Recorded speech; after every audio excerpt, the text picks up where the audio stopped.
L63 Hindi अध्याय 621 आधिकारिक तौर पर लॉन्च _2 जिन कठोर चट्टानों को हटाया गया था उन्हें अब यान फेई ने यहां से 5 किलोमीटर दूर ढेर कर दिया था। ये चट्टानें असाधारण रूप से कठोर थीं और यान फेई ने इन्हें निर्माण सामग्री के रूप में इस्तेमाल करने की योजना बनाई थी। इन चट्टानों से बनी इमारतें न केवल टिकाऊ होंगी बल्कि सौंदर्य की दृष्टि से भी आकर्षक होंगी और मिस्टी द्वीप की एक विशिष्ट विशेषता बन सकती हैं। इसके साथ ही सुपर न्यूक्लियर पावर स्टेशन की प्रारंभिक तैयारियां पूरी हो गईं। न केवल साइट पूरी तरह से तैयार थी बल्कि परमाणु ईंधन के रूप में इस्तेमाल होने वाला 10 किलोग्राम यूरेनियम भी इकट्ठा कर लिया गया था। इस दौरान कृत्रिम वेल एक बार पहले ही गुप्त बंदरगाह पर लौट चुकी थी, जिससे यान फेई को इकट्ठा किया गया यूरेनियम वापस मिल गया। इसी दौरान यान फेई ने अपने बैटरी समूह को बदल दिया और उपकरणों का रखरखाव भी कर लिया। कोई समस्या न मिलने पर कृत्रिम वेल एक बार फिर यूरेनियम इकट्ठा करने के लिए समुद्र में निकल पड़ी। कृत्रिम वेल के लिए बैटरी समूह अविश्वसनीय रूप से शक्तिशाली था, फिर भी आवश्यक विद्युत ऊर्जा भी अत्यधिक थी। प्रतिस्थापन उच्च ऊर्जा बैटरी समूह को पूरी तरह से चार्ज करने के लिए यान फेई ने पिछले 10 दिनों से हर दिन डीजल जनरेटर का उत्पादन बढ़ाया था। हालांकि सुपर न्यूक्लियर पावर स्टेशन के आधिकारिक रूप से चालू हो जाने के बाद मिस्टी द्वीप की अपर्याप्त बिजली आपूर्ति की समस्या पूरी तरह से हल हो जाएगी। तब तक यान फेई को बिजली की कमी की चिंता नहीं रहेगी। पूरी तैयारी के साथ यान फेई यान क्यू को गुप्त सुरंग के जरिए भूमिगत अंतरिक्ष में ले गया। यान क्यू अपने सामने मौजूद विशाल अंतरिक्ष को देखकर थोड़ा हैरान था। आखिरकार सिर्फ 10 दिन से कुछ ज्यादा समय ही बीता था और यान फेई ने जमीन के नीचे इतना बड़ा अंतरिक्ष खोद डाला था। यान क्यू यान फेई की कुछ अद्भुत क्षमताओं पर चकित था और उसने भविष्य में यान फेई का अध्ययन करने का फैसला किया ताकि देख सके कि क्या इन चमत्कारी क्षमताओं को दोहराया जा सकता है। भूमिगत स्थान से जुड़े आंकड़ों का निरीक्षण करने के बाद यान क्यू को लगा कि इसमें कोई समस्या नहीं है और यह परमाणु ऊर्जा स्टेशन के निर्माण के लिए पूरी तरह तैयार है। वहां से निकलते समय यान क्यू ने कमरे के कोने में कई बेकार पड़े पत्थरों के टुकड़े देखे। यान फेई को इन पत्थरों की विशिष्टता के बारे में बताते हुए सुनकर उसकी तुरंत रुचि जागृत हुई। उसने अपनी प्रयोगशाला में गहन शोध के लिए कुछ टुकड़े ले जाने का फैसला किया। परमाणु ऊर्जा स्टेशन के मुख्य डिजाइनर द्वारा व्यक्तिगत रूप से सब कुछ जांचने और अनुमोदित करने के बाद ही यान फेई ने अंततः सुपर परमाणु ऊर्जा स्टेशन के लिए असेंबली भागों का निर्माण शुरू करने में सहजता महसूस की। कच्चे माल से भरे उस गुप्त गोदाम में यान फेई ने भारी मात्रा में कच्चा माल इकट्ठा करके सार्वभौमिक स्थान में पहुंचाया, जहां उसे लघु उत्पादन कार्यशाला में भेजने से पहले उसमें एक निश्चित मात्रा में काला सोना मिलाया गया। लघु उत्पादन कार्यशाला ने अपनी क्षमताओं का उपयोग करके उसे शीघ्रता से विभिन्न प्रकार की सामग्रियों में बदल दिया। सभी सामग्रियां तैयार हो जाने के बाद मिनी प्रोडक्शन वर्कशॉप ने विभिन्न सामग्रियों को एक साथ मिलाकर विभिन्न आकारों के पुर्जे तैयार करना शुरू किया। अंततः मिनी प्रोडक्शन वर्कशॉप ने उन्हें सुपर न्यूक्लियर पावर स्टेशन के एक घटक में जोड़ दिया। इस सुपर न्यूक्लियर पावर स्टेशन का कुल वजन 50 लाख टन से ज्यादा था। हालांकि परियोजना के पहले चरण में इतने सारे उपकरणों की जरूरत नहीं थी, इसलिए कुल उपकरणों का वजन सिर्फ 20 लाख टन था। फिर भी इन असेंबली पार्ट्स के उत्पादन में ड्रोन के ऊर्जा पॉइंट्स की भारी मात्रा खर्च हुई। मिनी प्रोडक्शन वर्कशॉप को न्यूक्लियर पावर स्टेशन के पहले चरण के सभी उपकरण तैयार करने में 20 दिन लगे। इन असेंबली पुर्जों का आकार अलग अलग था। बड़े पुर्जों का वजन 10,000 टन था, जबकि छोटे पुर्जों का वजन सिर्फ कुछ किलोग्राम था। फिर भी बिना किसी अपवाद के वे सभी अविश्वसनीय रूप से विज्ञान कथा जैसे दिखते थे, आधुनिक मानव तकनीक द्वारा निर्मित किसी भी चीज से बिल्कुल अलग। यान फेई ने फिर इन सभी असेंबली पुर्जों को भूमिगत अंतरिक्ष में स्थानांतरित कर दिया और यान क्यू की उपस्थिति में सुपर न्यूक्लियर पावर स्टेशन का संयोजन शुरू किया। निर्मित होने के बावजूद सुपर न्यूक्लियर पावर स्टेशन के पुर्जों का संयोजन अभी भी बहुत कठिन था। सार्वभौमिक अंतरिक्ष की महाशक्तियों और सहायक मस्तिष्क द्वारा वास्तविक समय में किए गए सुधारों के बावजूद संयोजन के दौरान कई गलतियां हुईं। सौभाग्य से यान क्यू ने उन्हें इंगित किया, जिससे उन्हें तुरंत सुधारा जा सका। ऐसी छोटी छोटी गलतियां अगर बिना सुधारे छोड़ दी गईं तो बिजली उत्पादन के दौरान बड़ी समस्याएं पैदा कर सकती हैं। 5 दिन बाद यान फेई ने आखिरकार 10,000 से ज्यादा बिखरे हुए पुर्जों को एक साथ जोड़कर एक विज्ञान कथा जैसा दिखने वाला सुपर न्यूक्लियर पावर स्टेशन बना दिया। हालांकि चूंकि यान फेई अकेले काम कर रहा था, इसलिए भूमिगत स्थान काफी भद्दा लग रहा था और दूसरे देशों के परमाणु ऊर्जा स्टेशनों की तरह साफ सुथरा और व्यवस्थित नहीं लग रहा था। इससे विज्ञान कथा जैसा यह पावर स्टेशन धूल से ढका एक रत्न जैसा लग रहा था। भूमिगत स्थान में बिजली पहुंचाने के लिए इस्तेमाल होने वाले तारों को यानफेई ने बेतरतीब ढंग से बांध रखा था, जिससे वह सुंदर तो बिल्कुल नहीं बल्कि कुछ हद तक बदसूरत लग रहा था। इसके अलावा भूमिगत स्थान की दीवारें भी पहले जैसी ही पत्थर की दीवारें थीं, जिन पर कोई सजावट या अलंकरण नहीं था और वे बहुत जर्जर दिख रही थीं। फिर भी इन कारकों का बिजली घर के सामान्य संचालन पर कोई असर नहीं पड़ा, इसलिए यानफेई ने भूमिगत स्थान को साफ करने की जहमत नहीं उठाई। इस दौरान बड़ी संख्या में विद्युत सुविधा कर्मचारियों ने ट्रांसफार्मर सबस्टेशन की मरम्मत और उपकरणों को दुरुस्त किया, साथ ही सभी बाहरी ट्रांसमिशन लाइनों का निर्माण भी पूरा किया। इस समय तक सभी तैयारी कार्य पूरे हो चुके थे, बस सुपर न्यूक्लियर पावर स्टेशन के चालू होने और बिजली उत्पादन का इंतजार था। हालांकि जैसे जैसे परमाणु ऊर्जा स्टेशन के बिजली उत्पादन की तारीख नजदीक आती गई, यानफेई उतना ही घबराता गया। वह हर दिन परमाणु ऊर्जा स्टेशन की स्थापना की जांच करता रहा ताकि यह सुनिश्चित हो सके कि कोई दुर्घटना न हो। फिर विफलता की कोई संभावना न हो, ये सुनिश्चित करने के लिए उसने वेनरॉ को हुआजिया के शंघाई में घातक बीमारी अस्पताल के लिए डॉक्टरों की भर्ती के बहाने धोखे से बुला लिया, क्योंकि वह नहीं चाहता था कि वह मिस्टी द्वीप पर रहे जहां दुर्घटना होने की संभावना हो सकती थी। आखिरकार यानफेई को पहले जो शिक्षा मिली थी उससे उसे पता चल गया था कि परमाणु ऊर्जा संयंत्र बहुत भयावह होते हैं और अगर कोई समस्या हुई तो वह विनाशकारी होगी। सोवियत संघ का चेरनोबिल परमाणु ऊर्जा संयंत्र और जापान का फुकुशिमा परमाणु ऊर्जा संयंत्र चेतावनी के तौर पर थे, इसलिए वह बेहद सतर्क रहने के अलावा कुछ नहीं कर सका। हालांकि यान क्यू को अपने डिजाइन पर पूरा भरोसा था, इसलिए उसने परमाणु ऊर्जा संयंत्रों से उतना डर नहीं दिखाया जितना यानफेई ने दिखाया था। सहायक मस्तिष्क द्वारा उसके दिमाग में ज्ञान को व्यवस्थित करने के बाद उसकी मूर्खतापूर्ण स्थिति में काफी बदलाव आया था। वह पहले से ही अनजाने में कुछ मानवीय भावनात्मक प्रतिक्रियाएं कर रहा था, लेकिन वह अभी भी कुछ बुनियादी मानवीय भावनाओं को नहीं समझ पा रहा था, इसलिए वह पूरी तरह से समझ नहीं पा रहा था कि यानफेई एक ऐसे तथ्य से क्यों डरेगा जिसकी पुष्टि पहले ही हो चुकी थी। फिर भी यान क्यू को मिस्टी द्वीप के लिए सुपर न्यूक्लियर पावर स्टेशन का महत्व भी पता था, इसलिए वह न्यूक्लियर पावर स्टेशन के स्मार्ट कंट्रोल सिस्टम की जांच करता रहा। स्टेशन में लगे सेंसरों द्वारा भेजे गए विशाल डेटा का इस्तेमाल करके उसने न्यूक्लियर पावर स्टेशन के हार्डवेयर और सॉफ्टवेयर का परीक्षण किया और उसे कोई त्रुटि नहीं मिली। यानक्वी का आश्वासन मिलने के बाद ही यानफी ने अपनी सारी चिंताएं छोड़ी। उसने परमाणु स्टेशन का रिएक्टर खोला, उसमें कृत्रिम वेल द्वारा समुद्री जल से निकाले गए 30 किलोग्राम उच्च शुद्धता वाले यूरेनियम को डाला, सुरक्षा सुनिश्चित की और फिर सुपर न्यूक्लियर पावर स्टेशन के बिजली उत्पादन कार्यक्रम को आधिकारिक तौर पर शुरू किया। स्मार्ट कंट्रोल सिस्टम के संचालन में परमाणु ऊर्जा केंद्र के अंदर जादुई परमाणु प्रतिक्रियाएं शुरू हुई और फिर इन परमाणु प्रतिक्रियाओं से उत्पन्न ऊष्मा को विद्युत ऊर्जा में परिवर्तित किया गया। सुपर न्यूक्लियर पावर स्टेशन से एक जोरदार गर्जना की आवाज आई, जिसके बाद जमीन का जोरदार कंपन हुआ।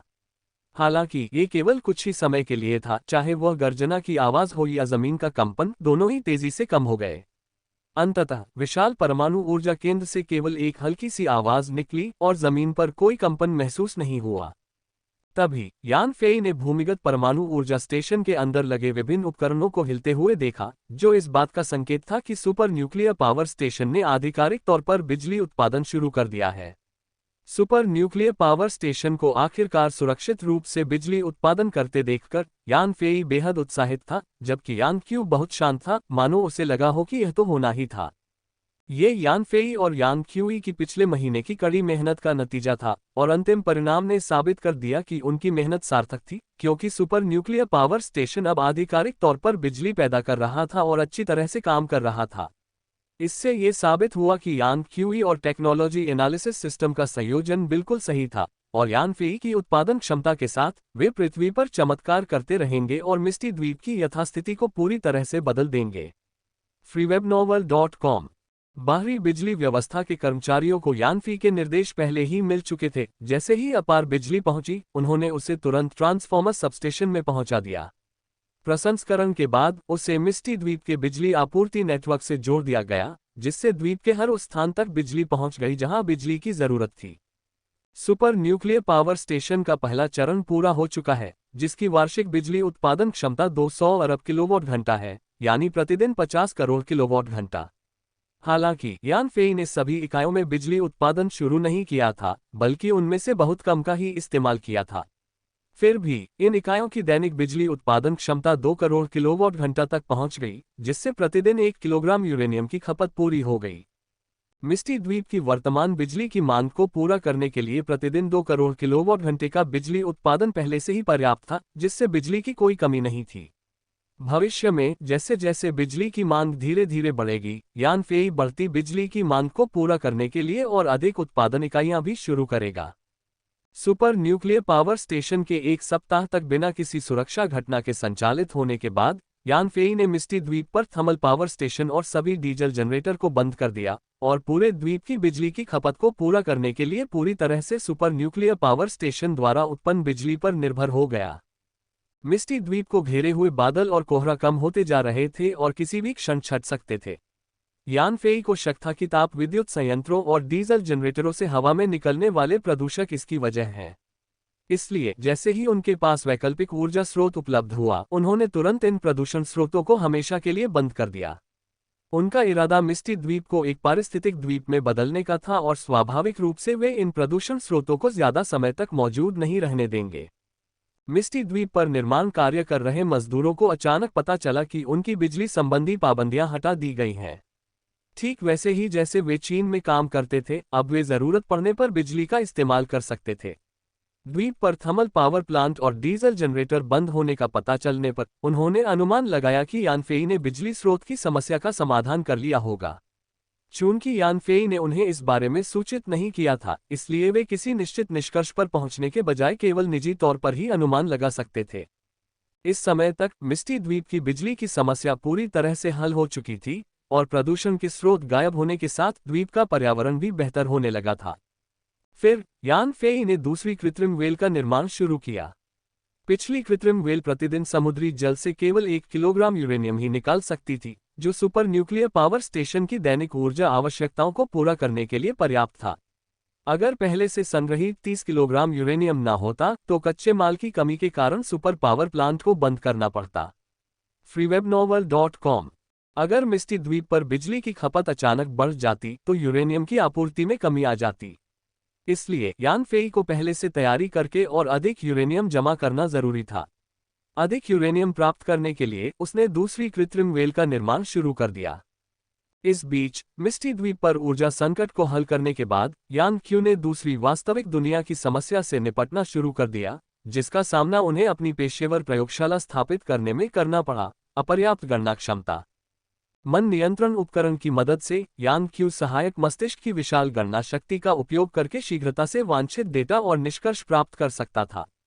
हालांकि उसकी प्रयोगशाला के सहायक वैज्ञानिक सहायक मस्तिष्क का उपयोग नहीं कर सकते थे, क्योंकि वे अभी भी वास्तविक दुनिया के कंप्यूटरों पर निर्भर थे, इसलिए उनकी गणना क्षमता कुछ हद तक अपर्याप्त थी। यानक्यू ने सोचा था कि उनके द्वारा सौंपे गए कार्य शीघ्र परिणाम देंगे, लेकिन उनके सहायकों द्वारा उपयोग किए जाने वाले कंप्यूटरों की अपर्याप्त गणना शक्ति के कारण परिणाम आने में देरी हुई, जिससे यानक्यू की प्रौद्योगिकी विश्लेषण प्रगति धीमी हो गई। इसलिए ऊर्जा संकट को हल करने के तुरंत बाद यानक्यू ने अपर्याप्त कंप्यूटिंग शक्ति की समस्या को हल करने के लिए अपनी प्रयोगशाला के लिए एक सुपर कंप्यूटर को इकट्ठा करने का फैसला किया। जिस दौरान यानफेई परमाणु ऊर्जा स्टेशन का निर्माण और संयोजन कर रहे थे, यानक्यू निष्क्रिय नहीं बैठे थे। वे एक बिल्कुल नए सुपर कंप्यूटर का डिजाइन तैयार कर रहे थे। हालांकि सबसे अत्याधुनिक कंप्यूटर तकनीक क्वांटम तकनीक थी, लेकिन क्वांटम का क्षेत्र इतना विशाल और जटिल है कि सभी वैज्ञानिक इससे चकित हैं और कोई ठोस निष्कर्ष नहीं निकाल पा रहा है। यानक्यू की प्रतिभा और प्रौद्योगिकी विश्लेषण प्रणाली की मदद के बावजूद वे व्यापक अनिश्चितताओं के कारण क्वांटम तकनीक का गहन अन्वेषण नहीं कर पाए, इसलिए क्वांटम तकनीक को सुपर कंप्यूटरों पर लागू करना अभी तक संभव नहीं था। यद्यपि क्वांटम प्रौद्योगिकी का सीधे उपयोग करने में असमर्थ, यानक्यू ने अगली सर्वोत्तम चीज एक फोटोन कंप्यूटर को चुना। फोटोन कंप्यूटर एक नए प्रकार का कंप्यूटर है जो प्रकाश संकेतों का उपयोग करके डिजिटल गणनाएं, तार्किक संचालन, डेटा संग्रहण और प्रसंस्करण करता है। ये लेजरों, प्रकाशीय परावर्तक दर्पणों, लेंसों, फिल्टरों और अन्य प्रकाशीय घटकों व उपकरणों से बना होता है। सूचना प्रसंस्करण तब होता है जब लेजर किरणें दर्पणों और लेंसों द्वारा निर्मित सरणियों में प्रवेश करती हैं। फोटोन इलेक्ट्रॉनों का स्थान लेते हैं और प्रकाशीय संचालन विद्युत संचालनों का स्थान लेते हैं। अंतर्निहित समांतरता और प्रकाश की उच्च गति का अर्थ है कि फोटॉन कंप्यूटरों में प्रबल समांतर प्रसंस्करण क्षमताएं होती हैं और वे अत्यधिक उच्च गति पर कार्य कर सकते हैं। फोटॉन कंप्यूटरों में मानव मस्तिष्क के समान दोष सहनशीलता भी होती है। सिस्टम के किसी भी घटक की विफलता या त्रुटि अंतिम गणना परिणामों को प्रभावित नहीं करती है।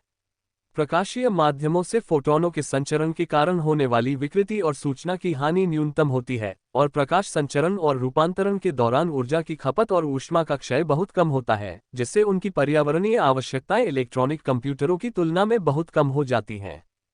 क्वांटम कंप्यूटरों की तुलना में फोटॉन कंप्यूटरों के कार्य सिद्धांतों पर गहन शोध किया गया है, लेकिन चूंकि उत्पादन तकनीक अभी तक आवश्यक मानकों पर खरी नहीं उतरी है, इसलिए इन्हें व्यापक रूप से अपनाया नहीं जा सकता। हालांकि यान क्यू के लिए चूंकि फोटॉन कंप्यूटरों की तकनीक विकसित हो चुकी थी, वह मौजूदा तकनीक पर काम करके इसे और बेहतर बना सकता था।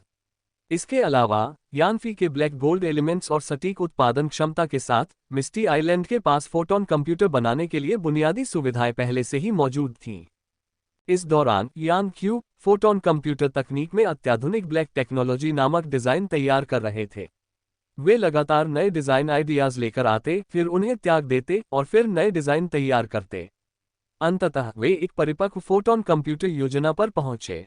उन्होंने इस फोटॉन कंप्यूटर डिजाइन को टेक्नोलॉजी एनालिसिस सिस्टम में डाला ताकि इसे और आगे बढ़ाया जा सके। इस बार निष्कर्ष प्रक्रिया में कई छोटी मोटी खामियां सामने आईं और यानफेई ने एक और निष्कर्ष निकालने से पहले सुधार जारी रखे। अंततः एक आदर्श फोटॉन कंप्यूटर निर्माण तकनीक सामने आई। प्रौद्योगिकी विश्लेषण प्रणाली के निष्कर्ष के तहत ये फोटॉन कंप्यूटर इतिहास का अब तक का सबसे आदर्श कंप्यूटर बन गया। फोटॉन कंप्यूटर की हार्डवेयर समस्याओं को हल करने के बाद उसे बेहतरीन ढंग से चलाने के लिए यान क्यू ने सॉफ्टवेयर तैयार करना शुरू किया। इस लक्ष्य को हासिल करने के लिए उन्होंने एक कंप्यूटर ऑपरेटिंग सिस्टम भी लिखा। साधारण कंप्यूटर सिस्टम पूरी तरह से कोडिंग के जरिए ही पूरे होते हैं। उदाहरण के लिए प्रसिद्ध विंडोज 10 में कोड की लगभग 70 करोड़ पंक्तियां हैं, जिन्हें हजारों अनुभवी सॉफ्टवेयर डेवलपर्स ने कई वर्षों में लिखा है, और इसे मानव प्रोग्रामिंग के इतिहास का शिखर माना जाता है। इसलिए एक संपूर्ण कंप्यूटर ऑपरेटिंग सिस्टम लिखने के लिए न केवल मानव शक्ति, भौतिक संसाधनों और वित्तीय संसाधनों के भारी निवेश की आवश्यकता होती है, बल्कि काफी समय भी लगता है। अगर कोई कंप्यूटर सिस्टम लिख भी लिया जाए तो क्या उसे बाजार स्वीकार करेगा, यह एक अलग बात है, जिससे ऑपरेटिंग सिस्टम को दोबारा लिखने का जोखिम बहुत ज्यादा बढ़ जाता है। इसी वजह से हर कोई नया कंप्यूटर सिस्टम विकसित करने में समय और मेहनत लगाने से बचता है, जिसके परिणामस्वरूप दुनिया भर के ज्यादातर कंप्यूटर ऑपरेटिंग सिस्टम पर अमेरिकी तकनीकी कंपनियों का दबदबा बन जाता है। अगर वे संतुष्ट नहीं होते तो दुनिया भर के कंप्यूटर हड़ताल पर जा सकते हैं। यान क्यू ने एक बिल्कुल नया फोटॉन कंप्यूटर डिजाइन किया है जो आम कंप्यूटरों से बिल्कुल अलग तरीके से काम करता है, इसलिए विंडोज सिस्टम के ऑपरेटिंग प्रोग्राम अब इस फोटॉन कंप्यूटर को सपोर्ट नहीं कर सकते। इसके अलावा चूंकि विंडोज सिस्टम एक अमेरिकी सिस्टम है जिसमें अनगिनत खामियां छिपी हो सकती हैं, यान क्यू ने किसी और के ऑपरेटिंग सिस्टम को पूरे विश्वास के साथ इस्तेमाल करने की हिम्मत नहीं की। इस वास्तविक स्थिति का सामना करते हुए यान क्यू ने शुरुआत से ही एक नई कंप्यूटर भाषा तैयार की। ये चीनी प्रोग्रामिंग पर आधारित वही कंप्यूटर भाषा है जिसे यान क्यू ने पहले कृत्रिम व्हील और सुपर न्यूक्लियर पावर स्टेशन के लिए लिखा था, जिसका नाम उन्होंने हान्यू रखा था। हान्यू न केवल प्रोग्रामिंग के लिए चीनी अक्षरों का उपयोग करता है, बल्कि विशिष्ट कोर एल्गोरिदम में भी महत्वपूर्ण उन्नयन किया गया है। यान क्यू ने शून्य से एक बिल्कुल नई गणना पद्धति का निर्माण किया। हान्यू के तार्किक तरीकों को सीखे बिना और चीनी भाषा में अत्यधिक कुशल हुए बिना इस अनोखे हान्यू को समझना मूलतः असंभव होता। विंडोज सिस्टम में प्रयुक्त सी जोड़ भाषा की तुलना में यान क्यूई की हान्यू अधिक परिष्कृत और संक्षिप्त है, कम जगह घेरती है, कम ऊर्जा खपत करती है और तेज गति से काम करती है। ये हान्यू यान क्यूई की उत्कृष्ट कृति है और तकनीकी एक्सट्रपलेशन सिस्टम द्वारा सत्यापित होने के बाद ये टेक्नोलॉजी ट्री पर दिखाई दी है और कंप्यूटर भाषा की एक अत्यंत महत्वपूर्ण शाखा बन गई है। दुनिया के सभी सिस्टम ऑपरेटिंग प्रोग्रामों को पास करने के लिए ऑक्सिलरी ब्रेन का इस्तेमाल करने के बाद यान क्यू ने सभी प्रोग्रामिंग विधियों में महारत हासिल कर ली थी, जिससे वह हान्यू को रचनात्मक रूप से विकसित कर पाए। फिर उन्होंने विभिन्न स्रोतों से सर्वोत्तम तत्वों को शामिल किया, सबसे महत्वपूर्ण नवाचारों को जोड़ा और फोटॉन कंप्यूटरों के लिए उपयुक्त एक ऑपरेटिंग सिस्टम लिखा। freewebnovel.com हानयू में लिखा यह ऑपरेटिंग सिस्टम असाधारण रूप से सुव्यवस्थित है, फिर भी इसमें लगभग 50 मिलियन कोड लाइनें हैं। अगर यानक्यू की प्रयोगशाला के कर्मचारियों को इन कोडों को कीबोर्ड से टाइप करने का काम सौंपा जाए तो इसमें कम से कम 10 साल लगेंगे। लेकिन मन नियंत्रण उपकरण की मदद से यानक्यूई सहायक मस्तिष्क में विचारों की गति से सिस्टम कोड लिख सकता था। यानक्यूई का दिमाग बेहद तेज प्रतिक्रिया देता था और 1 घंटे में वह कोड की 10 लाख पंक्तियां लिखने में कामयाब रहा। कोड लिखने की उसकी इतनी उच्च दक्षता का कारण न केवल ये था कि विचारों के स्थानांतरण की गति असाधारण रूप से तेज थी, जिससे कोई भी विचार तुरंत सहायक मस्तिष्क में प्रकट हो जाता था, बल्कि इसलिए भी था क्योंकि यानक्यूई हानयू का निर्माता था और उससे अच्छी तरह परिचित था, जिससे वह इतनी कुशलता से ऑपरेटिंग सिस्टम लिख पाया। यान फेई द्वारा सुपर न्यूक्लियर पावर स्टेशन का निर्माण पूरा करने के बाद यानक्यू का माइंड कंट्रोल डिवाइस के साथ बिताया जाने वाला समय फिर से 5 घंटे प्रतिदिन हो गया। यानक्यू ने हर दिन 5 घंटे केवल ऑपरेटिंग सिस्टम का कोड लिखने में बिताए और हर दिन 50 लाख लाइनें लिखने में कामयाब रहे। यानक्यू ने 10 दिन तक इसी तरह मेहनत की और आखिरकार 50 लाख पंक्तियों वाले प्रभावशाली कोड वाला ऑपरेटिंग सिस्टम बनकर तैयार हो गया।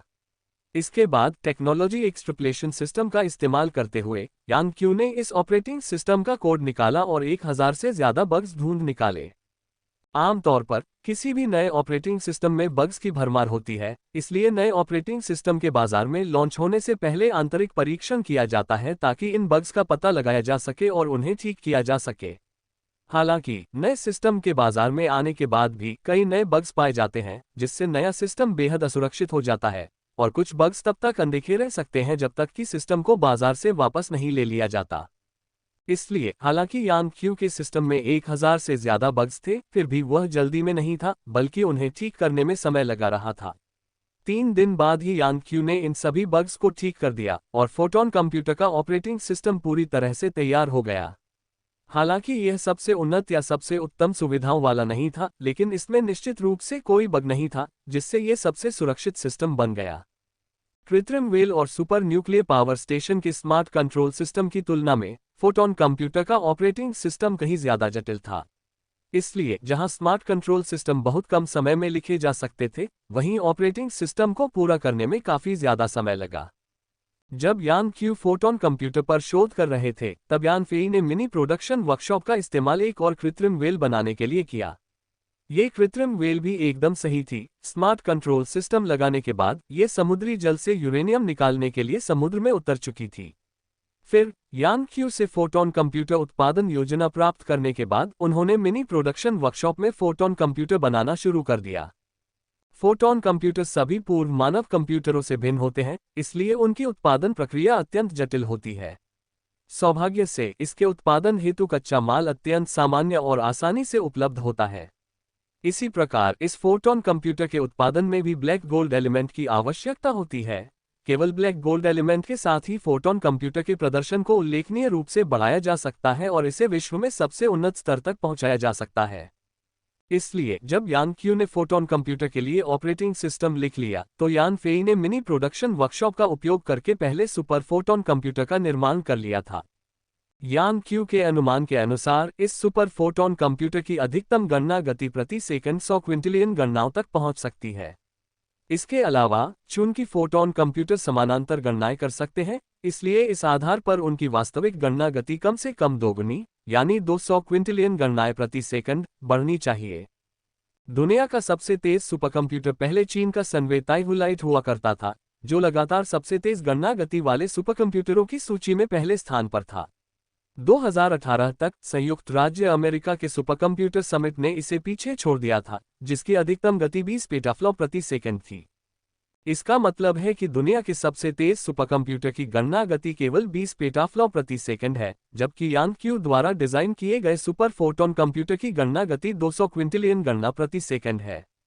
इस फोटोन कंप्यूटर की गणना गति दुनिया के सबसे तेज कंप्यूटर से 10,000 गुना ज्यादा तेज है, जो मानव समाज के सभी सुपरकंप्यूटरों की गणना क्षमता को पार कर जाती है। फोटोन कंप्यूटर की वर्तमान गणना क्षमता पहले से ही भयावह है, लेकिन यह अभी भी सहायक मस्तिष्क की गति से कोसों दूर है। फिर यानक्यू को शक होने लगा कि सहायक मस्तिष्क एक क्वांटम कंप्यूटर है और इसके अलावा यह एक बहुत ही उच्च मानक पर पहुंच चुका है। फोटॉन कंप्यूटरों को सहायक मस्तिष्क के गणना स्तर तक पहुंचने के लिए अभी भी एक बहुत बड़ा अंतर पार करना है। हालांकि फिर भी फोटॉन कंप्यूटर की गणना गति दुनिया के अन्य सुपर कंप्यूटरों की तुलना में कहीं बेहतर है। अन्य सुपर कंप्यूटर अपने अपने देशों की अनमोल धरोहर हैं और वे विभिन्न सिमुलेशन प्रयोगों द्वारा उन वर्जित विषयों से डेटा प्राप्त करते हैं जो वास्तविक दुनिया में संभव नहीं है, जिससे उनका तकनीकी स्तर बेहतर होता है। लेकिन साधारण सुपर कंप्यूटरों की सीमित गणना क्षमता के कारण उनके द्वारा उत्पन्न डेटा में हमेशा कुछ त्रुटियां होती हैं, जिसका अर्थ है कि उनका सिमुलेशन डेटा पूरी तरह से सटीक नहीं होता है। लेकिन सुपर फोटॉन कंप्यूटर के लिए यह समस्या मौजूद नहीं है। इसकी शक्तिशाली कंप्यूटिंग शक्ति के कारण इसके सिमुलेशन प्रयोग अधिक प्रामाणिक, तेज और कम डेटा त्रुटियां वाले होते हैं। परमाणु हथियारों के विस्फोट का अनुकरण करने के लिए इसका उपयोग लगभग वास्तविक परमाणु विस्फोट जितना ही सटीक होता है, इसलिए इससे एकत्रित परमाणु विस्फोट डेटा अधिक यथार्थवादी होता है। इतना ही नहीं, यांग क्यू फोटॉन कंप्यूटर को एक पृथ्वी सिम्युलेटर के रूप में भी इस्तेमाल कर सकता है। उसे बस फोटॉन कंप्यूटर के डेटाबेस में एक पृथ्वी टेम्पलेट बनाना है और फिर वास्तविक पृथ्वी से विभिन्न डेटा इनपुट करके फोटॉन कंप्यूटर के भीतर पृथ्वी का एक अत्यंत यथार्थवादी सिमुलेशन बनाना है। फिर इस नकली पृथ्वी पर वह विभिन्न आभासी प्रयोग कर सकता है, जैसे कि एक महाभूकंप की विनाशकारी शक्ति का निरीक्षण करने के लिए 10 से अधिक तीव्रता का भूकंप उत्पन्न करना, या पृथ्वी की प्रभाव प्रतिरोध क्षमता का निरीक्षण करने के लिए नकली पृथ्वी पर एक विशाल उल्कापिंड का प्रहार करना।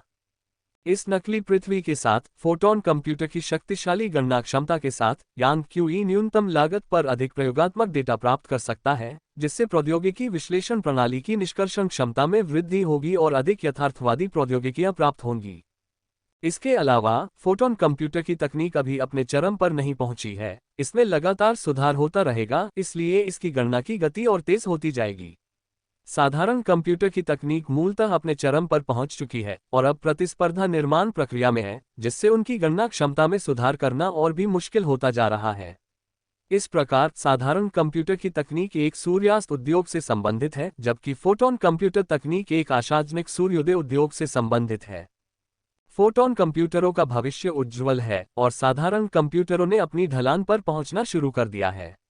इसलिए जैसे जैसे समय बीतता जाएगा और तकनीक विकसित होती जाएगी, फोटॉन कंप्यूटर साधारण कंप्यूटरों को बहुत पीछे छोड़ देंगे।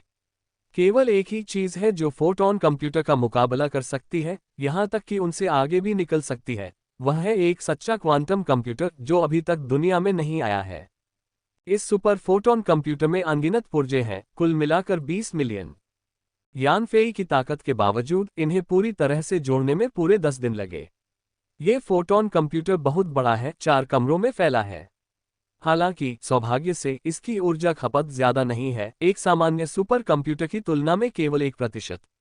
एक सुपर न्यूक्लियर पावर स्टेशन की आपूर्ति क्षमता के साथ इसे प्रबंधित करना बहुत आसान है। इसके अलावा ये बहुत कम ऊष्मा उत्सर्जित करता है, जिससे शीतलन संबंधी समस्याएं लगभग समाप्त हो जाती हैं। freewebnovel.com। फोटॉन कंप्यूटर की असेंबली पूरी होने के बाद यांग क्यू ने ऑक्सिलरी ब्रेन को नियंत्रित करके उसे फोटॉन कंप्यूटर से जोड़ा और उसमें ऑपरेटिंग सिस्टम लोड करना शुरू किया, जिसके बाद सुपर फोटॉन कंप्यूटर स्वचालित जांच के लिए बूट हो गया। आखिरकार ये कंप्यूटर तकनीक थी जिसकी पुष्टि टेक्नोलॉजी एक्सट्रपलेशन सिस्टम द्वारा की गई थी, और यानफी ने भी निर्माण के दौरान उत्पादन मानकों का कड़ाई से पालन किया, इसलिए फोटॉन कंप्यूटर ने जांच जल्दी पास कर ली। फिर इसने आधिकारिक तौर पर काम करना शुरू कर दिया। यांग क्यू के व्यक्तिगत नियंत्रण में सुपर फोटॉन कंप्यूटर पूरी तरह से सुचारू रूप से चला और सभी डिजाइन आवश्यकताओं को पूरा किया। ये कहना अतिशयोक्ति नहीं होगी कि अगर मानव समाज की कंप्यूटिंग क्षमताओं में कोई महत्वपूर्ण प्रगति नहीं हुई, तो वे यांग क्यू द्वारा डिजाइन किए गए इस सुपर फोटॉन कंप्यूटर को कभी भी पार नहीं कर पाएंगे। सुपर फोटॉन कंप्यूटर का ऑपरेटिंग तरीका मौजूदा कंप्यूटर सिस्टम से काफी अलग है और इसे सही तरीके से इस्तेमाल करने के लिए इसे सीखना जरूरी है। चीनी भाषा में लिखे गए इस बिल्कुल नए ऑपरेटिंग सिस्टम को यानफेई ने ड्रीम ऑपरेटिंग सिस्टम या संक्षेप में ड्रीम सिस्टम नाम दिया है। इस सुपरकंप्यूटर की मदद से यांग क्यू की प्रयोगशाला की गणना क्षमता का समाधान हो गया। हालांकि गणना संबंधी समस्याओं को पूरी तरह से दूर करने के लिए और समय की आवश्यकता थी, क्योंकि शोधकर्ताओं को अभी भी ड्रीम सिस्टम का उपयोग करना सीखना था, क्योंकि यह पूरी तरह से नया था। लेकिन एक बार जब इन लोगों ने ड्रीम सिस्टम में महारत हासिल कर ली, तो सुपर फोटॉन कंप्यूटर यांग क्यू को प्रचुर मात्रा में प्रयोगात्मक डेटा प्रदान कर सका। मिस्टी द्वीप पर पहुंचने के मात्र 2 महीने बाद यान क्यू ने यान फेई के स्थिर तकनीकी स्तर में जबरदस्त प्रगति की थी। तकनीकी वृक्ष पर न केवल सैद्धांतिक ज्ञान और भी समृद्ध हो गया था, बल्कि उसे साकार भी किया गया था, जिससे कुछ उच्च तकनीकी उत्पाद तैयार हुए और उन्हें मिस्टी द्वीप पर लागू किया गया, व्यावहारिक कठिनाइयों का समाधान किया गया और यान फेई को अपार आश्चर्यों से भर दिया गया। freewebnovel.com। इस काल में यान क्वी के हाथों से उभरी ब्लैक टेक्नोलॉजी अनगिनत थी और यह कहना अतिशयोक्ति नहीं होगी कि हर वस्तु अमूल्य थी। एक बार जब संबंधित उत्पाद तैयार हो गए और बिक्री के लिए बाजार में आ गए, तो उन्होंने ड्रीम टेक्नोलॉजी को तुरंत ही अपार धन संपत्ति दिला दी। इन उत्पादों में उच्च तकनीकी गुण थे और इनका पूर्ण एकाधिकार था, इनका कोई प्रतिस्पर्धी नहीं था। इन ब्लैक टेक्नोलॉजीज को हासिल करने के बाद ड्रीम टेक्नोलॉजी नाम वाकई सही साबित हुआ, जिससे ये तकनीकी विकास में अग्रणी बनकर दुनिया के शिखर पर पहुंच गया। यान फेई इन ब्लैक टेक्नोलॉजी से चकित था, लेकिन उसे अंदाजा भी नहीं था कि यान क्यू जल्द ही उसके लिए एक बड़ी समस्या लेकर आएगा। यान क्यू को प्रयोगशाला के शोधकर्ताओं को मन नियंत्रण उपकरण और सहायक मस्तिष्क का उपयोग करके प्रयोगात्मक कार्य सौंपना मुश्किल लग रहा था। आखिरकार उनके पास मन नियंत्रण उपकरण का उपयोग करने के लिए दिन में केवल 5 घंटे ही होते थे, और इसकी सहायता के बिना यान क्यू सामान्य रूप से संवाद करने में असमर्थ हो जाते थे। अगर इस समय यान क्यू को कोई प्रयोगात्मक कार्य सौंपना होता तो वह शोधकर्ताओं को अपने इरादे ठीक से नहीं बता पाते। उसी समय अधिकांश प्रयोगशाला शोधकर्ता तकनीकी अनुसंधान और प्रयोगात्मक कार्यों में व्यस्त थे और सुपर फोटोन कंप्यूटर के संचालन में कुशल नहीं थे। इसलिए ड्रीम सिस्टम और सुपर फोटोन कंप्यूटर के साथ भी वे कंप्यूटर के प्रदर्शन को अधिकतम नहीं कर पाए। इसलिए किसी भी समय यान क्यू के लिए संचार और बातचीत के मुद्दे को हल करने के लिए, साथ ही सुपर फोटोन कंप्यूटर के साथ शोधकर्ताओं के उपयोग की समस्याओं को हल करने के लिए यान क्यू ने वास्तविक आर्टिफिशियल इंटेलिजेंस का अध्ययन करने का फैसला किया, जो वैज्ञानिक अनुसंधान में उनकी प्रयोगशाला की सहायता कर सके। यान क्यू ने पहले कृत्रिम व्हील और सुपर न्यूक्लियर पावर स्टेशन के लिए स्मार्ट कंट्रोल सिस्टम डिजाइन किए थे, लेकिन उनके स्वचालित संचालन के तरीके अपेक्षाकृत सरल थे। उन्होंने संचालन के दौरान होने वाले सभी संभावित परिदृश्यों को सूचीबद्ध किया, उनके अनुरूप प्रतिक्रिया योजनाएं तैयार की और इन आंकड़ों को उपकरण के डेटाबेस में संग्रहीत किया। किसी भी समस्या का सामना करने पर सिस्टम डेटाबेस में मिलान के लिए खोज करता और फिर उचित कार्रवाई करता। ये स्मार्ट कंट्रोल सिस्टम उपकरणों को पूरी तरह से नियंत्रित करने में भले ही उन्नत थे, लेकिन ये असली आर्टिफिशियल इंटेलिजेंस नहीं थे। यान क्यू ने इनके ऑपरेटिंग कोड लिखने से पहले कुछ समय तक ही शोध किया था, लेकिन अब वह असली आर्टिफिशियल इंटेलिजेंस का अध्ययन करना चाहते थे, जो सीखने, ज्ञान को लागू करने और अनिश्चितताओं से निपटने में सक्षम हो। ये जानकर कि यान क्यू कृत्रिम बुद्धिमत्ता पर शोध करने वाला है, यान फेई को एक अवर्णनीय अनुभूति हुई। जिन उपन्यासों, फिल्मों और टीवी कार्यक्रमों को वह बचपन से देखता आया था, उनमें कृत्रिम बुद्धिमत्ता को नकारात्मक रूप से देखा जाता था। लोग कृत्रिम बुद्धिमत्ता के प्रति भय से भरे हुए थे, यह मानते हुए कि एक बार जब ये सीख और पर्याप्त रूप से विकसित हो जाएगी, तो यह अनिवार्य रूप से मनुष्यों के विरुद्ध विद्रोह कर देगी और उन्हें पूरी तरह से नष्ट कर देगी। यही वजह थी कि यान फेई के मन में आर्टिफिशियल इंटेलिजेंस के प्रति कुछ नकारात्मक विचार थे। सभी कहानियों में यान क्यू सबसे पागल वैज्ञानिक था, जो अपने शोध के लिए भानुमति के पिटारे से राक्षसों को बाहर निकालने वाला था। यही कारण था कि हालांकि यान फेई ने एक सहायक मस्तिष्क प्राप्त कर लिया था, उसने पाया कि उसका अपना कोई मस्तिष्क नहीं था। वह केवल यान फेई की निष्क्रिय प्रतिध्वनि करता था, जिससे वह सहायक मस्तिष्क के कार्यों का पूरा उपयोग नहीं कर पा रहा था। और वह निराश नहीं हुआ, क्योंकि सहायक मस्तिष्क पूरी तरह से यान फेई पर निर्भर था और उसके लिए कोई खतरा नहीं था। अगर सहायक मस्तिष्क लगभग एक इंसान की तरह संवाद करे और उस पर हावी हो, लगातार यान फेई को कार्य सौंपे और असफल होने पर उसे खत्म करने की धमकी दे, तो वह निश्चित रूप से भयभीत हो जाएगा और अपने शरीर से सहायक मस्तिष्क को निकालने की कोशिश भी कर सकता है। इन्हीं चिंताओं के कारण यान फेई ने यान क्यूई के साथ कृत्रिम बुद्धिमत्ता पर ध्यान केंद्रित करते हुए गंभीर बातचीत करने का निर्णय लिया। प्रयोगशाला के अंदर यान फेई ने कहा, यान क्यू, मैं समझता हूं कि आप प्रयोगशाला के अनुसंधान कार्य को आसान और तेज बनाना चाहते हैं, लेकिन ये सब नए सहायकों को जोड़कर हासिल किया जा सकता है, इसलिए कृत्रिम बुद्धिमत्ता विकसित करने की कोई आवश्यकता नहीं है। यान क्यू ने जवाब दिया, लेकिन उपस्थित शोध सहायक बहुत मूर्ख हैं, वे शायद ही मेरा मतलब समझ पाते हैं, इसलिए उनकी कार्यकुशलता बेहद धीमी है, जिससे मेरी प्रगति में गंभीर रूप से देरी हो रही है। मेरा मानना है कि आर्टिफिशियल इंटेलिजेंस मेरे विचारों को बेहतर ढंग से समझ सकता है और उनकी दक्षता अधिक है। ने कहा, लेकिन कृत्रिम बुद्धिमत्ता वास्तव में बहुत खतरनाक है। मुझे डर है कि ऐसा समय आ सकता है जब चीजें नियंत्रण से बाहर हो जाएंगी। यान क्यू कुछ आश्चर्यचकित दिखे। उन्होंने यान फेई की ओर देखा और गंभीरता से कहा, यान फेई, आपको क्यों लगता है कि कृत्रिम बुद्धिमत्ता खतरनाक है? यान फेई ने कहा, क्योंकि कृत्रिम बुद्धिमत्ता सीखती रहेगी और फिर विकसित होती रहेगी। मुझे डर है कि एक दिन वे अपनी चेतना विकसित कर लेंगे। फिर वे मानवता पर सवाल उठा सकते हैं, हमारे खिलाफ विद्रोह कर सकते हैं और अंततः सभी मनुष्यों को मारने के लिए मशीनरी को नियंत्रित कर सकते हैं। यान फी की बातें सुनकर यान क्वी को कुछ सूझा। उसकी आंखें सामने के शून्य में गड़ी हुई थीं। थोड़ी देर बाद उसके चेहरे पर अचानक एक एहसास का भाव आया और उसने कहा, मैं समझता हूं कि आपकी चिंता क्या है, लेकिन मैं आपको जिम्मेदारी के साथ बता सकता हूं कि दुनिया में तकनीक का स्तर चाहे कितना भी उन्नत क्यों न हो जाए, ऐसी कृत्रिम बुद्धि बनाना असंभव है जो अपनी चेतना विकसित कर सके। कृत्रिम बुद्धि के अपने विचार कभी नहीं होंगे, वे एक स्वतंत्र जाति नहीं बनेंगे, वे केवल अपने रचनाकारों के सहायक हैं।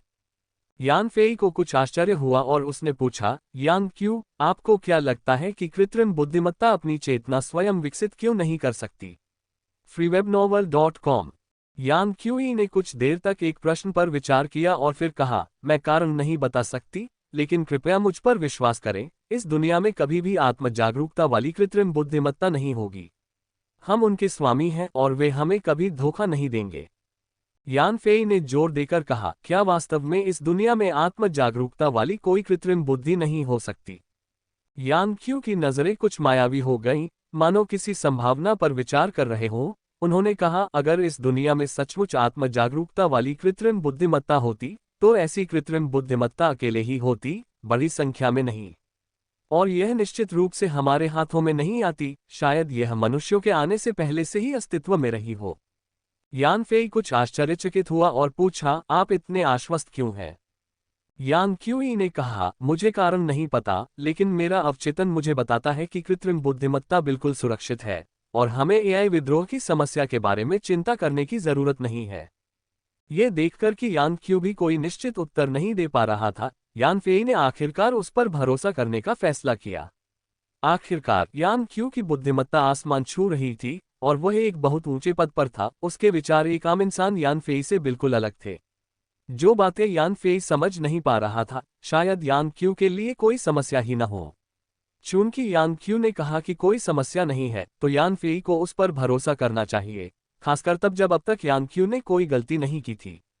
यान फेई ने कहा, यान क्यू, चूंकि आपको लगता है कि कोई समस्या नहीं है, तो चलिए कृत्रिम बुद्धिमत्ता पर शोध शुरू करते हैं।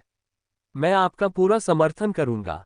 फिर यान फेई ने आगे कहा, सच कहूं तो एक बार जब कृत्रिम बुद्धिमत्ता पर सही मायने में शोध और विकास हो जाएगा, तो इसे हमारे मिस्टी द्वीप पर व्यापक रूप से लागू किया जा सकेगा।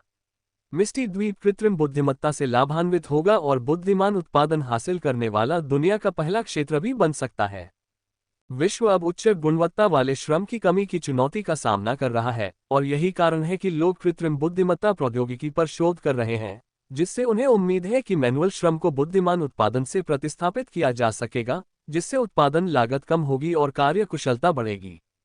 यान फेई के दृष्टिकोण में ड्रीम टेक्नोलॉजी के पास उत्पादन कर्मचारियों की संख्या ज्यादा नहीं होगी, इसलिए भविष्य में उन्हें श्रम की कमी का भी सामना करना पड़ेगा। एक बार जब कृत्रिम बुद्धिमत्ता अनुप्रयोग के लिए पर्याप्त रूप से परिपक्व हो जाएगी, तो ड्रीम टेक्नोलॉजी की सभी उत्पादन लाइनें इस बुद्धिमान उत्पादन तकनीक का उपयोग करेगी। कृत्रिम बुद्धिमत्ता के सटीक नियंत्रण में शायद ही कोई ऐसा उत्पादन चरण होगा जिसे स्वचालित न किया जा सके, जिससे मिस्टी द्वीप के लिए मानव संसाधनों की भारी बचत होगी। इसलिए यदि यान क्यूई वास्तव में कृत्रिम बुद्धिमत्ता की सुरक्षा सुनिश्चित कर सकता है, तो यान फी इसका समर्थन करने के लिए बहुत इच्छुक था। यान क्यू ने कहा, मुझे पता है कि वैज्ञानिक समुदाय कृत्रिम बुद्धिमत्ता पर शोध कर रहा है और मैंने उनके शोध के तरीकों और उनके कुछ निष्कर्षों को पढ़ा है। मैंने एक समस्या की पहचान की है और वह यह है कि वे सभी गलत दिशा में जा रहे हैं। प्रौद्योगिकी विश्लेषण प्रणाली द्वारा किए गए निष्कर्षों के अनुसार, यदि वे इसी गलत रास्ते पर चलते रहे, तो वे कभी भी वास्तविक कृत्रिम बुद्धिमत्ता विकसित नहीं कर पाएंगे। अधिक से अधिक वे केवल एक छद्म कृत्रिम बुद्धिमत्ता ही विकसित कर पाएंगे। फिर वे इस छद्म कृत्रिम बुद्धिमत्ता का उपयोग कुछ अधिक स्वचालित उत्पादन लाइनों को संचालित करने के लिए करेंगे। जैसे ही उत्पादन प्रक्रिया थोड़ी जटिल हो जाएगी, ये छद्म कृत्रिम बुद्धिमत्ता उसे संभालने में असमर्थ हो जाएगी। यदि कोई आपात स्थिति आती है जो इसके निर्धारित दायरे से बाहर हो, तो ये प्रतिक्रिया देने में पूरी तरह असमर्थ होगी। इसलिए मैं इसे एक अलग रास्ते से करने की कोशिश करूंगा, उनके शोध में की गई गलतियों से बचते हुए, ताकि असली आर्टिफिशियल इंटेलिजेंस विकसित हो सके। हालांकि यह एक व्यवस्थित परियोजना है और मैं इसकी गारंटी नहीं दे सकता कि सफलता कब मिलेगी। यान फेई को पता था कि दुनिया के कई बड़े देश आर्टिफिशियल इंटेलिजेंस पर शोध कर रहे हैं और उन्होंने कुछ महत्वपूर्ण परिणाम हासिल किए हैं। उसे उम्मीद नहीं थी कि यान क्यू की नज़र में ये महत्वपूर्ण परिणाम हास्यास्पद होंगे, क्योंकि उन्होंने शुरू से ही गलत रास्ता अपनाया था। उसने कहा, कोई बात नहीं, बस अपनी योजना के अनुसार अपना शोध जारी रखो। आखिरकार ड्रीम टेक्नोलॉजी अभी औद्योगिक पैमाने पर उत्पादन के चरण में नहीं है। यान क्यू ने कंप्यूटर से लोगों की एक लंबी सूची निकाली और कहा, ये सभी लोग एआई अनुसंधान में पेशेवर प्रतिभाएं हैं और उनकी सोच कुछ हद तक मेरी सोच से मिलती जुलती है। हालांकि चूंकि मुख्यधारा के विचार उन्हें स्वीकार नहीं करते, इसलिए उन्हें वर्तमान में उनके संबंधित शोध संस्थानों द्वारा हाशिए पर रखा जा रहा है। मैं चाहता हूं कि आप इन लोगों को मिस्टी आइलैंड ले आएं। उनके विचारों के टकराव से मैं और अधिक प्रेरणा प्राप्त कर सकूंगा और अपने वैज्ञानिक अनुसंधान की प्रगति में तेजी ला सकूंगा। हालांकि यांगची उच्च स्तर की वैज्ञानिक परिष्कार वाला एक महावैज्ञानिक था, लेकिन वह सर्वशक्तिमान नहीं था। उसे भी प्रेरणा पाने के लिए दूसरों के विचारों के टकराव और चिंगारी की जरूरत थी। वह इन लोगों को मिस्टी द्वीप पर इसलिए लाना चाहता था ताकि उनके साथ कृत्रिम बुद्धिमत्ता पर शोध कर सके, न कि उनके संवाद और शोध से प्रेरणा प्राप्त कर सके। प्रेरणा पाकर यांगची अकेले ही शोध को आगे बढ़ा सकता था और कम से कम समय में परिणाम प्राप्त कर सकता था।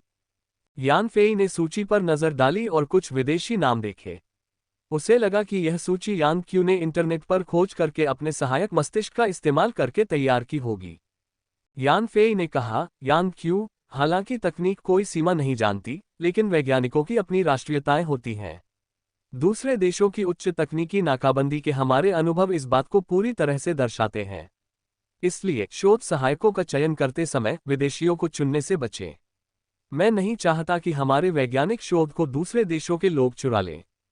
यान क्यू ने कहा, हालांकि मुझे समझ नहीं आ रहा कि आप ऐसा क्यों करना चाहते हैं, लेकिन अब से मैं केवल चीनी शोधकर्ताओं का ही चयन करूंगा।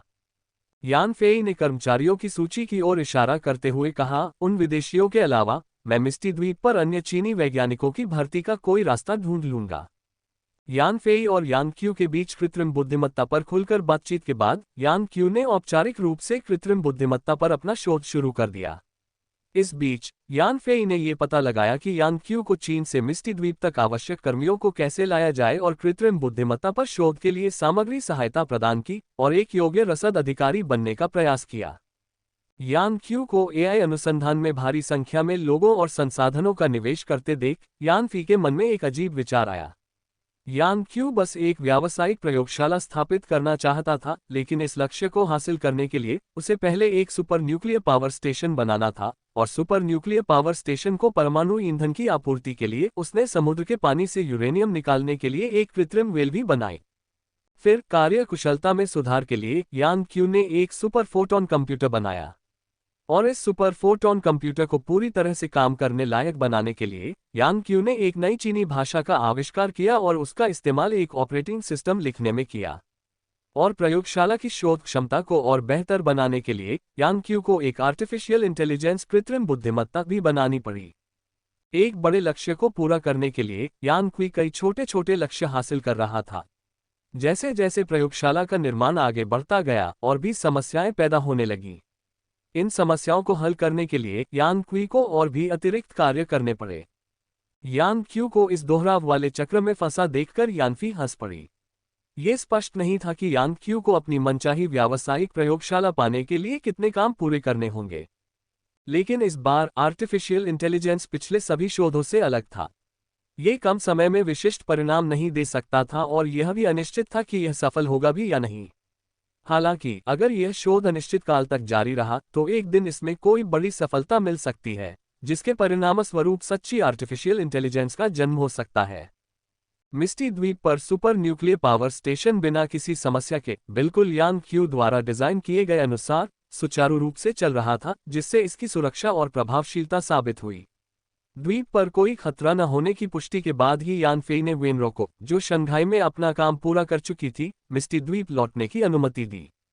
जब वेनरो मिस्टी द्वीप लौटी तो उनके साथ न केवल चीन के विभिन्न हिस्सों से भर्ती किए गए 200 से ज्यादा पेशेवर चिकित्सा कर्मचारी थे, बल्कि चीन में खरीदे गए बड़ी मात्रा में चिकित्सा उपकरण और दवाइयां भी थीं। टेक्नोलॉजी ट्री के तकनीकी स्तर और निर्माण प्रक्रिया के साथ साथ मिनी प्रोडक्शन वर्कशॉप की उत्पादन क्षमता के साथ यान फेई के पास पहले से ही इन चिकित्सा उपकरणों और दवाओं का उत्पादन करने की क्षमता थी। वास्तव में उनके द्वारा उत्पादित उत्पाद खरीदे गए उत्पादों से बेहतर गुणवत्ता और अधिक उन्नत तकनीक वाले होते। हालांकि उन्होंने इन उपकरणों और उत्पादों का जल्दबाजी में उत्पादन और प्रदर्शन करने का विकल्प नहीं चुना, बल्कि इन्हें चीन से खरीदने का विकल्प चुना। यान फेई द्वारा मिनी प्रोडक्शन वर्कशॉप में बनाए गए सभी अत्याधुनिक उपकरण केवल उसे और यान क्यू को ही ज्ञात थे। ये उपकरण कभी भी जनता के सामने नहीं आए थे। इनका उपयोग केवल मिस्टी द्वीप के गुप्त क्षेत्रों में ही किया जाता था, जहां वे अपना कर्तव्य निभाते थे। इसलिए दुनिया में किसी को भी नहीं पता था कि मिस्टी द्वीप में उच्च तकनीकी उपकरण बनाने की क्षमता है, और यान फेई इस तुरुप के पत्ते को अपनी आस्तीन में रखना चाहता था, ताकि वह इसे किसी महत्वपूर्ण क्षण में चला सके और संभवतः एक अप्रत्याशित आश्चर्य प्राप्त कर सके। टर्मिनल इलनेस हॉस्पिटल का मुख्य ढांचा बहुत पहले ही बनकर तैयार हो चुका था और आंतरिक साज सज्जा भी लगभग पूरी होने वाली थी। अब चिकित्सा कर्मचारियों की नियुक्ति और विभिन्न चिकित्सा उपकरणों व दवाओं के आगमन के साथ अस्पताल पूरी तरह से संचालन के लिए तैयार था। हालांकि मिस्टी आइलैंड में उच्च वेतन पर भर्ती किए गए चिकित्साकर्मी कुछ हद तक उलझन में थे, क्योंकि उन्हें इस बात का कोई अंदाजा नहीं था कि वे किस तरह के अस्पताल में काम करने वाले हैं या इसका इतना आकर्षक नाम क्यों रखा गया है। freewebnovel.com। हालांकि अभी समय पूरा नहीं हुआ था और वेनरू ने लाइलाज बीमारी अस्पताल की असली क्षमताएं उजागर नहीं की। इसके बजाय उन्होंने इन लोगों को वहां बसने दिया, फिर विभिन्न अनुकूलनों से गुजरने दिया, ताकि अस्पताल के आधिकारिक रूप से खुलते ही वे मरीजों का इलाज करने के लिए तैयार हो जाएं। यान फेई ने लाइलाज बीमारी अस्पताल को बहुत महत्व दिया। समय के साथ मिस्टी द्वीप के ऊपर आसमान में छाई सफेद धुंध एक सीमा तक कम हो गई थी, और अगर धुंध और कम होती रही तो मिस्टी द्वीप पूरी तरह से अपनी सुरक्षा खो देगा। तब अंतरिक्ष में मौजूद उपग्रह मिस्टी द्वीप की वास्तविक स्थिति का आसानी से पता लगा सकते थे।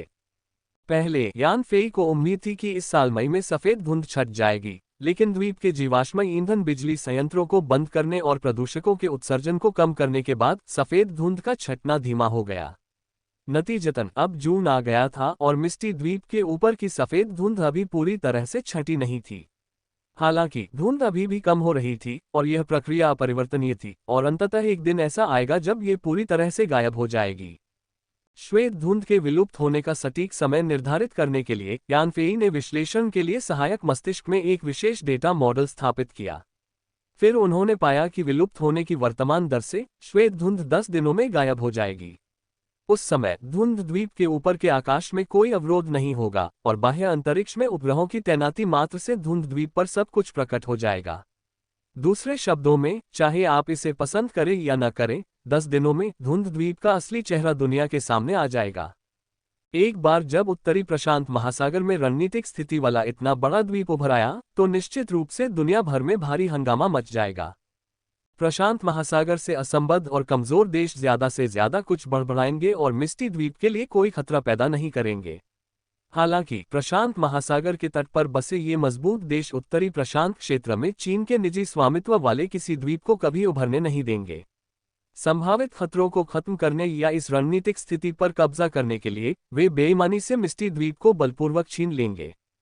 इसलिए मिस्टी द्वीप की सुरक्षा के लिए यान फेई द्वारा योजनाबद्ध टर्मिनल इलनेस अस्पताल इस समय महत्वपूर्ण भूमिका निभाएगा। ये जानते हुए कि मिस्टी द्वीप पर एक ऐसी जगह है जहां असाध्य मानव रोगों का इलाज संभव है, हर कोई सतर्क रहेगा और टर्मिनल इलनेस हॉस्पिटल को हल्के में लेने की हिम्मत नहीं करेगा।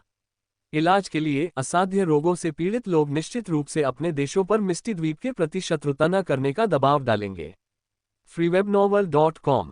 और स्वस्थ धनी व्यक्तियों के लिए वे भी मिस्टी आइलैंड के संभावित सहयोगी थे, क्योंकि कोई नहीं जानता था कि एक दिन उन्हें कोई लाइलाज बीमारी हो जाएगी।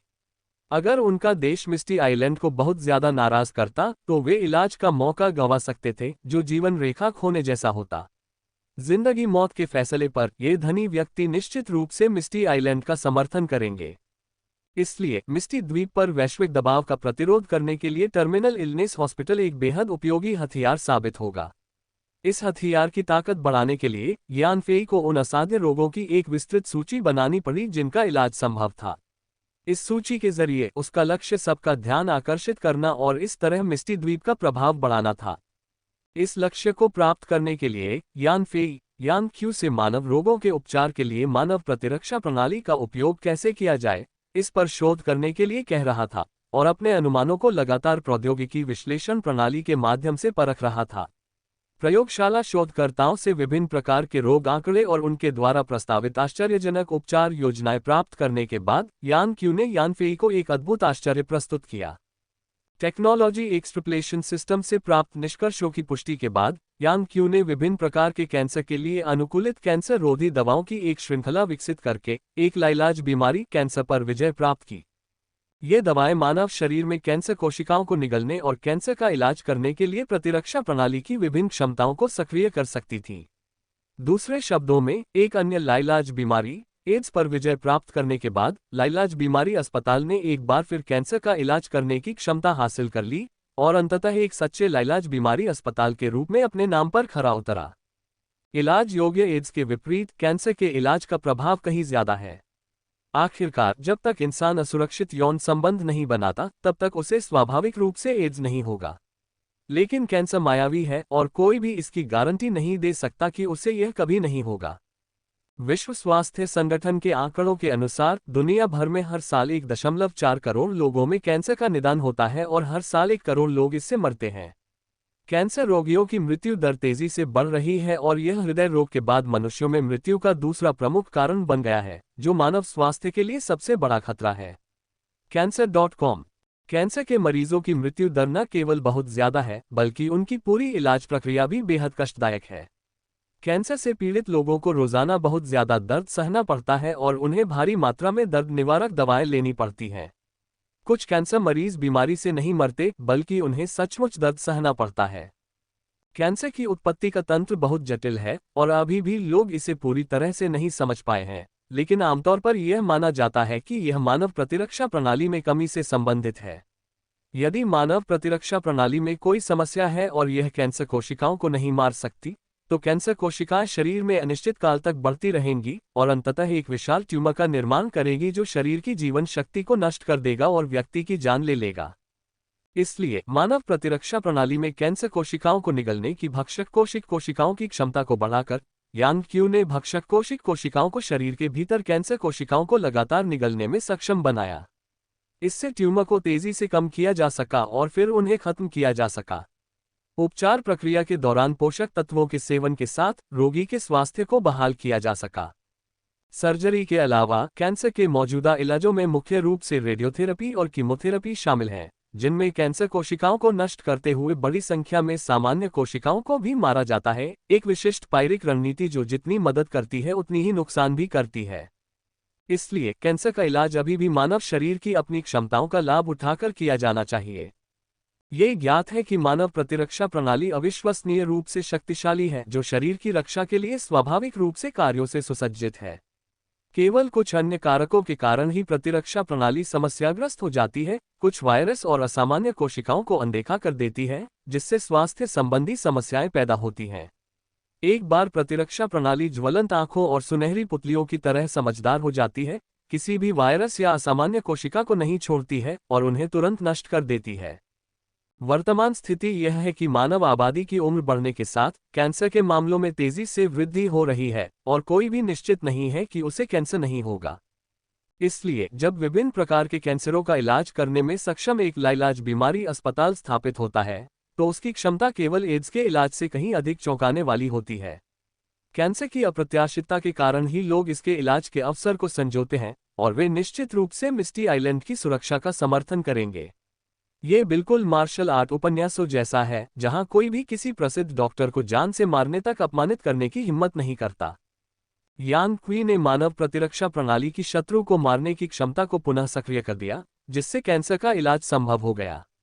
और आने वाले दिनों में वह मानव प्रतिरक्षा प्रणाली पर और शोध करेगा और उस समय वह निश्चित रूप से प्रतिरक्षा प्रणाली की रहस्यमय शक्तियों को उजागर करेगा और वर्तमान में लाइलाज मानी जाने वाली कुछ बीमारियों का पूरी तरह से इलाज करेगा। यान फेई की योजना के अनुसार मिस्टी द्वीप की सुरक्षा सुनिश्चित करने के लिए टर्मिनल इलनेस हॉस्पिटल का इस्तेमाल किया जा सकता था, लेकिन इसके लिए अपनी ताकत दिखाना और चुनौती देने वाली ताकतों की पहली लहर को हराना जरूरी था। दुश्मन के पहले हमले का सामना करके ही वे अपने विरोधियों को यह एहसास दिला सकते थे कि मिस्टी द्वीप को हल्के में नहीं लिया जा सकता। फिर वे घरेलू ताकतों का इस्तेमाल करके इन देशों को अतिवादी कार्रवाई करने से रोक सकते थे। वरना अगर दूसरे लोग मिस्टी आइलैंड को आसान निशाना समझते हैं तो वे मिस्टी आइलैंड को क्यों रहने देंगे, बजाय इसके कि उसकी तकनीक हथियाकर उसे अपने देश वापस लाएं, जिससे उनके देश असाध्य रोगों का इलाज कर पाएं। क्या ये तकनीक किसी और के हाथ में होने से बेहतर नहीं है कि वह अपने हाथ में हो? शुरुआत में तो अमीर और मौत से डरने वाले लोग भी ऐसा ही सोच सकते हैं।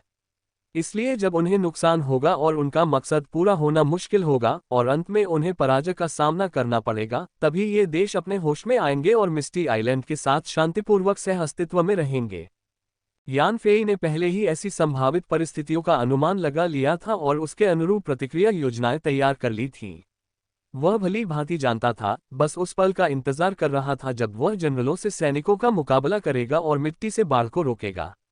हालांकि निर्णायक युद्ध से पहले ही यान फेई ने चीन के शंघाई में लू पिंगपिंग से संपर्क कर लिया था और उनसे बिना किसी देरी के कंपनी के वरिष्ठ प्रबंधन कर्मचारियों को एक क्रूज जहाज पर मिस्टी द्वीप पर लाने का अनुरोध किया था। यान फेई चाहते थे कि लू पिंगपिंग और कंपनी के वरिष्ठ प्रबंधन मिस्टी आइलैंड आए, ताकि ड्रीम टेक्नोलॉजी के सभी मुख्य कर्मचारी न केवल मिस्टी आइलैंड को आधिकारिक तौर पर दुनिया के सामने पेश करते समय मौजूद रहें, इस गौरव को साझा करें, बल्कि इससे भी महत्वपूर्ण बात यह है कि उनकी सुरक्षा सुनिश्चित की जाए। यह अनुमान लगाया जा सकता है कि एक बार मिस्टी द्वीप का पता चलने पर उसे निश्चित रूप से अन्य ताकतों से खतरा होगा। यह एहसास होने पर कि वे मिस्टी द्वीप का मुकाबला नहीं कर सकते, ये ताकतें निश्चित रूप से अपना लक्ष्य बदल देंगी और लू पिंगपिंग और शंघाई, चीन के अन्य वरिष्ठ प्रबंधन जैसे लोगों पर अपनी नजरें गड़ाएंगी। मिस्टी द्वीप को वर्तमान में अभेद्य कहा जा सकता है, जहां दुश्मन उसके करीब भी नहीं फटक सकते, फिर भी शंघाई में दूर स्थित लू पिंगपिंग और अन्य लोग बेहद खतरनाक स्थिति में हैं। यान फेई के दुश्मन आसानी से किसी ईश्वर स्तरीय विशेषज्ञ को शंघाई भेजकर लू पिंगपिंग का अपहरण कर सकते थे। हालांकि जब तक ये सभी लोग मिस्टी द्वीप पर एकत्रित थे, यान फेई की अपनी ताकत और ड्रोन की दुर्जय युद्ध शक्ति के संयोजन से वे ये सुनिश्चित कर सकते थे कि अगर कोई ईश्वर स्तरीय विशेषज्ञ प्रकट भी हो जाए तो भी वे किसी को भी नहीं ले जा पाएंगे। इसलिए इस महत्वपूर्ण क्षण में यान फेई ने लू पिंगपिंग और कंपनी के सभी अधिकारियों को उनकी सुरक्षा सुनिश्चित करने के लिए मिस्टी द्वीप पर लाने का विचार किया। जहां तक अंतर्राष्ट्रीय समुदाय और विभिन्न ताकतों द्वारा यान फेई के मिस्टी द्वीप पर निजी स्वामित्व को मान्यता देने की बात है, तो उन्हें ज्यादा उम्मीद नहीं थी। आखिरकार जब संयुक्त राज्य अमेरिका ने अपना छद्म रूप उतार फेंका, तो सबको एहसास हुआ कि तथाकथित अनुबंध की भावना वास्तव में दुनिया में मौजूद ही नहीं है। अनुबंध की तथाकथित भावना बस यही है कि उसे तोड़ने का प्रलोभन बहुत बड़ा नहीं है। जब लाभ पर्याप्त हो तो संत भी किसी भी क्षण अनुबंध तोड़ने को तैयार रहते हैं। इसलिए हालांकि यान फेई ने मिस्टी द्वीप को खरीदने की सारी प्रक्रियाएं पहले ही पूरी कर ली थीं और लगभग सभी देशों और अंतर्राष्ट्रीय संगठनों से मान्यता प्राप्त कर ली थी, फिर भी उसका मानना था कि जरूरत पड़ने पर इन सभी दस्तावेजों को फाड़ा जा सकता है। इसी बात को ध्यान में रखते हुए उसने सबसे बुरी स्थिति के लिए तैयारी शुरू कर दी और पहले से ही तैयारी कर ली। मिस्टी आइलैंड हमेशा दुनिया से छिपा नहीं रह सकता था, इसलिए यान फेई ने बहुत पहले ही इसकी योजना बना ली थी। वह इस मौके का फायदा उठाकर मिस्टी आइलैंड को पूरी दुनिया से परिचित कराना चाहता था और अपनी असली ताकत दिखाना चाहता था। इस संकट से निपटने के लिए यान फेई ने न केवल ड्रीम टेक्नोलॉजी के सभी अधिकारियों को मिस्टी आइलैंड पहुंचाया, बल्कि अन्य तैयारियां भी की। उन्होंने चीन के राष्ट्रीय टेलीविजन स्टेशन को मिस्टी आइलैंड पर साक्षात्कार आयोजित करने के लिए आमंत्रित किया और फिर जब व्हाइट मिस्ट छट जाए तो एक विश्वव्यापी ध्यान आकर्षित करने वाला समाचार सम्मेलन आयोजित करने की योजना बनाई, जिसमें औपचारिक रूप से मिस्टी आइलैंड को दुनिया के सामने पेश किया जाएगा। जब यान फेई ने चीन के राष्ट्रीय टेलीविजन स्टेशन से मिस्टी द्वीप में प्रवेश करने का अनुरोध किया और चीन की दूरसंचार कंपनी को मिस्टी द्वीप के साथ शीघ्र ही इंटरनेट कनेक्शन स्थापित करने की तैयारी करने के लिए कहा, तो समझदार यू शियाओझू को एहसास हुआ कि यान फेई क्या करने वाली है। अब हर दिन मिस्टी द्वीप पर रहकर वह घरेलू मोर्चे और यान फेई के बीच संपर्क और संचार को सुगम बनाती थी, इसलिए उसने मिस्टी द्वीप में हो रहे बदलावों को पहले ही भांप लिया था।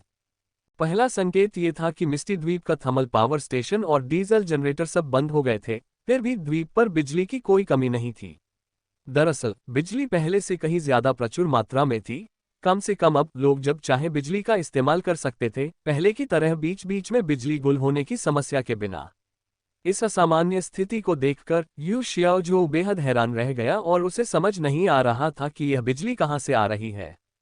दुर्भाग्य से यान फेई ने इस संभावना का पहले ही अनुमान लगा लिया था और सुपर न्यूक्लियर पावर स्टेशन का निर्माण भूमिगत ही कर दिया था। इसके अलावा ये परमाणु स्टेशन पूरी तरह से स्वचालित स्मार्ट नियंत्रण प्रणाली से सुसज्जित था, जिसके लिए किसी कर्मचारी की आवश्यकता नहीं थी। इसलिए यू शियाओजो ने द्वीप पर कर्मचारियों को जांच के लिए जुटाया, फिर भी वह बिजली के स्रोत का पता नहीं लगा सकी, जो उसके लिए एक रहस्य बन गया। दूसरी बात, मिस्टी द्वीप के ऊपर छाई सफेद धुंध तेजी से छट रही थी, जो पहले अभेद्य थी, अब रुक रुक कर हो रही थी। बिना किसी विशेष ज्ञान के भी यू शियाओजो यह अनुमान लगा सकता था कि सफेद धुंध बहुत कम समय में छट जाएगी। ऊपर लगातार छाई सफेद धुंध के बारे में यू शियाओजो ने घरेलू विशेषज्ञों से भी सलाह ली थी, लेकिन वे इस असामान्य मौसम संबंधी घटना का कोई कारण नहीं बता पाए। उन्हें कोई अंदाजा नहीं था कि यह हमेशा क्यों मौजूद रहती थी या धीरे धीरे क्यों गायब हो रही थी। freewebnovel.com। इसलिए यान फेई की गतिविधियों को देखने के बाद यू शियाओजो ने यान फेई के असली इरादों की पुष्टि करने के लिए एक और दौरा किया। इस मुलाकात के दौरान यू शियाओजो ने अप्रत्याशित रूप से यान फेई को ज्यादा बातूनी और मिलनसार पाया, पहले जैसा नहीं जब उसे कुछ ही शब्दों में टाल दिया जाता था। इसके अलावा यान फेई ने उसे कुछ मामलों पर खुलकर बातचीत के लिए अपने अध्ययन कक्ष में आमंत्रित किया। 3 घंटे बाद यू शियाओजो वहां से चली गई। हालांकि जाते समय उसके चेहरे पर उभरे स्तब्ध भाव से साफ जाहिर था कि इस बातचीत से उसे जो खबर मिली वह वाकई बहुत बड़ी थी। मिस्टी द्वीप पर अपने आवास पर वापस लौटने पर उलझन में यू शियाओजो ने तुरंत एक गुप्त संचार चैनल सक्रिय कर दिया, ताकि यान फेई से प्राप्त जानकारी को चीन को वापस भेज दिया जा सके और एक भी विवरण छोड़े बिना यान फेई के इरादों से अवगत करा दिया जा सके। इस ताज़ा जानकारी के मिलने के बाद घरेलू उच्च अधिकारियों ने तुरंत एक बंद कमरे में बैठक की और एक उच्च स्तरीय वार्ता दल का गठन किया। ये दल शंघाई पहुंचा और ड्रीम टेक्नोलॉजी के अधिकारियों, राष्ट्रीय मीडिया टेलीविजन स्टेशन के कर्मचारियों और दूरसंचार कर्मचारियों के साथ मिस्टी द्वीप की ओर जाने वाले एक क्रूज जहाज पर सवार हो गया। यान फेई मिस्टी द्वीप पर एक हवाई अड्डे का निर्माण कर रहे थे। हालांकि रनवे को विशेष समतलीकरण की आवश्यकता नहीं थी और इसका तुरंत उपयोग किया जा सकता था, जिससे निर्माण समय की काफी बचत होती थी। फिर भी एक संपूर्ण हवाई अड्डे का निर्माण अन्य उच्च तकनीकी उपकरणों के विपरीत था, जिन्हें जल्दी पूरा किया जा सकता था। इसके लिए वस्तुनिष्ठ नियमों का पालन करना आवश्यक था। रनवे के समय की बचत के बावजूद पूरे हवाई अड्डे के निर्माण में काफी समय लगा। अब तक निर्माण दल ने केवल बुनियादी ढांचा ही पूरा किया था और कई अनुवर्ती कार्य अभी भी अधूरे थे। आधिकारिक तौर पर एक हवाई मार्ग खोलने में कम से कम आधा साल और लगेगा। इसका मतलब था कि फिलहाल मिस्टी द्वीप तक पहुंचने का एकमात्र रास्ता समुद्री मार्ग ही था। शंघाई से मिस्टी द्वीप तक सबसे तेज क्रूज जहाज को 3 दिन लगते थे, जो असहनीय नहीं था। हालांकि मिस्टी द्वीप का हवाई अड्डा आधिकारिक तौर पर खुल जाने के बाद वहां तक पहुंचना बहुत तेज और सुविधाजनक हो जाएगा।